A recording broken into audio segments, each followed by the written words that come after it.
So here's an example that I'm going to work out that hopefully will help you answer the question that's similar to what you have to answer in the discussion.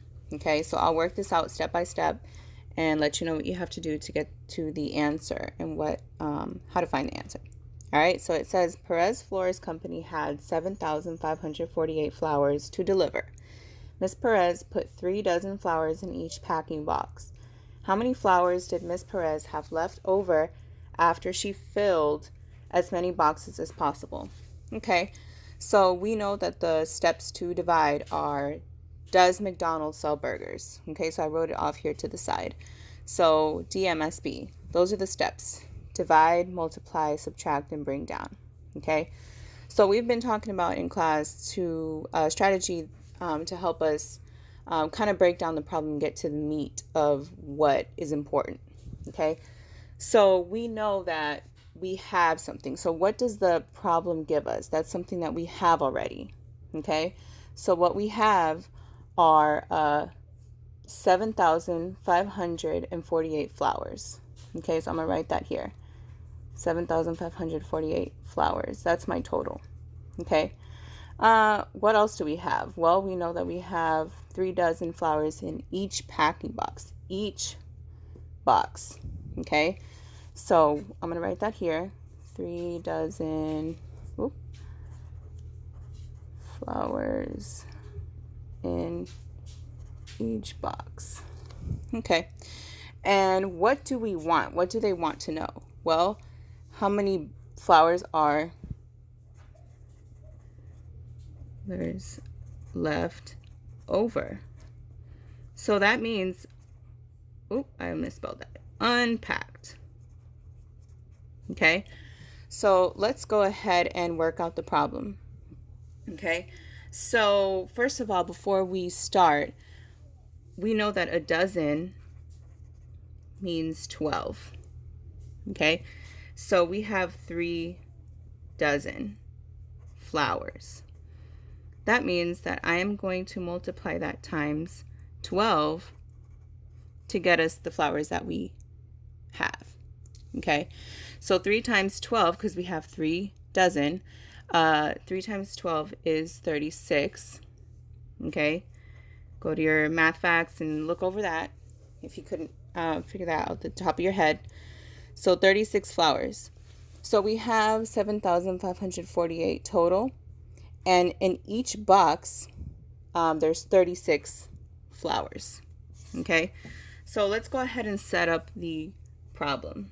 And I'm going to set it up in my hut, as we usually do in class. If you have a different way of working out this problem, that's totally fine. You can do it. I like to do long division, and that's the way that we go over it in class. But I usually see other kids working it out the same way, or if you learned it a different way, that's okay too, as long as you get the same answer. Okay, so let's continue. So we're going to work out the problem using the steps. So first we're going to divide. Okay, so we're going to ask, how many times does 36 go into 7? Okay, so we're going to look at 7 first. Well, it can't. So let's go over to 75. Can 36 go into 75? Yes, it can. Okay, how many times though? Well, I know roughly 30 can go into 60 twice. So let's try 2. I'm going to do that and work that off on the side. So 36 times 2, 36 times 2, 6 times 2 is 12. Carry my 1. 3 times 2 is 6, plus 1 is 7. So that checks off. It doesn't go over. The main goal is that it does not go over. Okay, so 36 times 2, we're going to leave it at 2.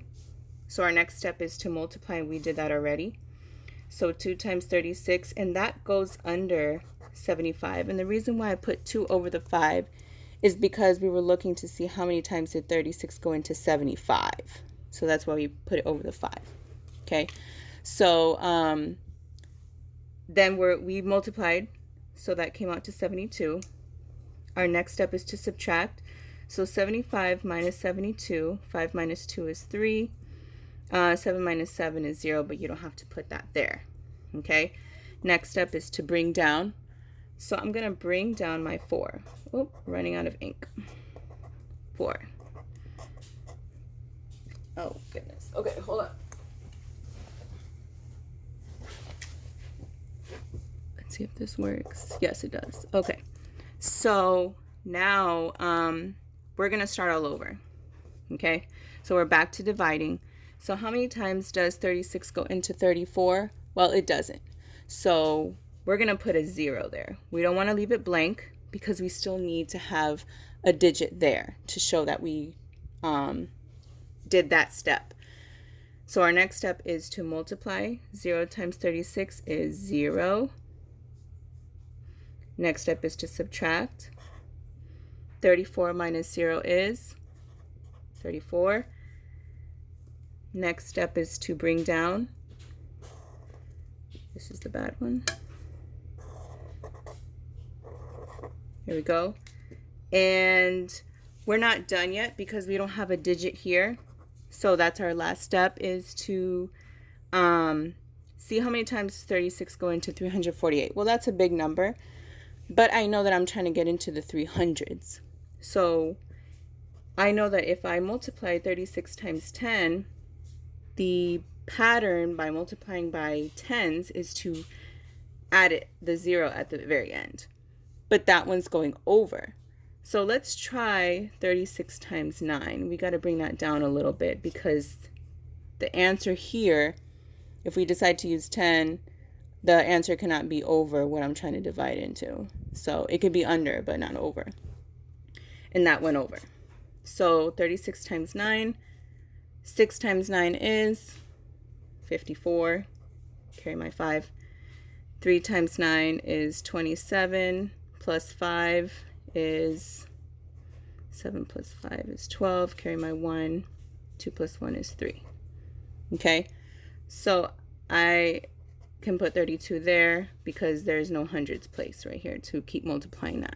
Okay, so I have come up with 324. That does not go over this, so I can use the 9. Okay, that goes up here, and I said 9 times 36 was 324. Now we subtract is our next step. 8 minus 4 is 4. 4 minus 2 is 2. There is nothing else to bring down, so I am done. So the question was, how many flowers did Miss Perez have left over as she filled as many boxes as possible? So this is the number of boxes that was filled with the 36 flowers in each box. Okay? What this number represents, as we like to say in the class, is the remainder, but it's also the leftover. So that's what they're asking. How many left over? Okay? That's what did not fit in the box. Okay? So the question that I have attached in the discussion asks for you to write a sentence. So here's my example sentence. Miss Perez had blank flowers left over as after she filled as many boxes as possible. So we figured out that the remainder was 24, and that's the number of flowers that were not packed. Okay? So hopefully this helps. If you have any questions, you know how to contact me. Okay? So hopefully this helped. Bye.